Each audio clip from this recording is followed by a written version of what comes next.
out in the stand today. I had a really nice 8-point buck I took a shot on. Waiting to let it settle in.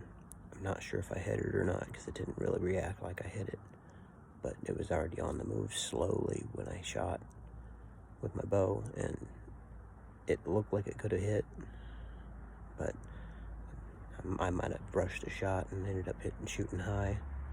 I'm gonna go check the arrow in a minute, but I've given it about 20 minutes so far. I'm gonna give it probably another 10, and then I'm gonna go check. I messed up bad. I should have been standing up in my stand whenever I first heard the leaves rustling from a doe walking up, and she walked right up, and I positioned myself a little bit in the stand, and I drew, and as soon as I drew the arrow back, I heard the buck come in. So I knew, oh crud, I've messed up here, and I had to hold my draw for probably 3 minutes, the longest 3 minutes of my life, before I had a chance to let it down and relax for a minute, because it walked behind some brush, and at that point I had a buck and a doe, both right within 30 yards, and I couldn't get positioned real good because I was sitting down, and where the buck came in and stood for quite a while, I couldn't get an angle sitting, but I have a shooting lane in that direction. But he walked behind a tree, put his head down to munch on some acorns, and gave me a chance to stand up. And I stood up, and not long after that, the doe kind of bumped off back down the trail she came, but I couldn't tell if it was me or if it was the buck that was bothering her. She didn't trumpet at all, so I'm not sure if it was me that spooked her while I was getting up, but she wasn't where she could see me, and I don't think I made any sound, but they got radar ears, so. But the buck, he didn't react at all, and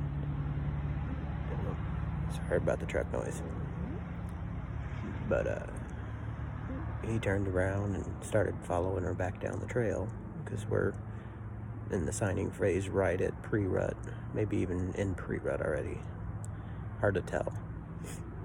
But he's trailing her nice and, well, not even close. He was probably 50 yards behind her, but he was trailing her. And he came through, and I got a shot on him while he was casually walking real slow between some trees down one of my shooting lanes, and as I released the shot, he didn't really spook or anything. He just kind of kept going, but he picked up his pace a little bit and went and jumped, but he didn't flinch or anything like he got hit, so I might have missed him. But I've heard of people actually hitting a deer with an arrow mid-walk and them not even flinch, so they don't even realize they've been hit. So that's what I'm hoping for. If I did hit him, it's going to be a high double lung shot, without a doubt, if I hit him. So, because where it went, it would have been lungs. It's either lungs or it went over him, but he didn't dip or anything like they usually do whenever you shoot. So I don't think he dipped below my arrow unless I just shot high. It was about a 34 to 35 yard shot I took. So that doe, when she walked up, she was within 10 yards of me. And if I would have stayed standing, because I'd only been in my stand about 10 minutes, I would have nailed her, and then I wouldn't even have known the buck was there. So just what ifs, what ifs, what ifs. Anyway, I'll get back to you whenever I get over and find my arrow to see if there's any sign on the arrow. Catch you in a minute. Well guys, I made it back to the house. I found my arrow. There wasn't any blood on it, just dirt. So I basically just sent airmail. I'm assuming my day's pretty much shot right now. So I'm gonna turn in for the day basically and get ready to go to trail life and get some other stuff done. So just wanted to give you an update that it was a failed hunt. So technically it's not a failure because I saw a deer, so, and got to enjoy myself either way. I'll catch y'all for the next one.